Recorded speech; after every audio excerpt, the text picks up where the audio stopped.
चंपा वनांचल गठछड़ा दंता उत्पात दिन को दिन बढ़े लगी। आज भर सका शौच होगा जाऊा बेले गठछड़ा दंता आक्रमण में जड़े वृद्धा मृत्यु घटी जमापड़ी।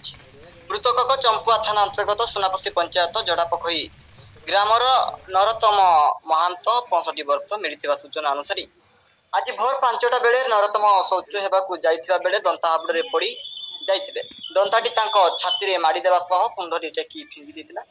खबर पाई परिवार लोके घटनास्थल नरोत्तम को उद्धार कर चंपा डाक्तरखाना को नेउथबा बेले बाटरे तांकर मृत्यु घटिला।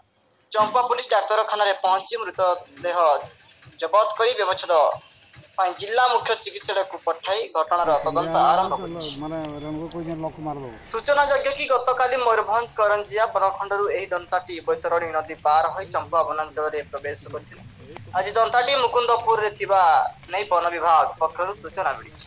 एही घटना पर स्थानीय अंचल रे असंतोष प्रकाश पाइछि। ब्यूरो रिपोर्ट समस्या न्यूज।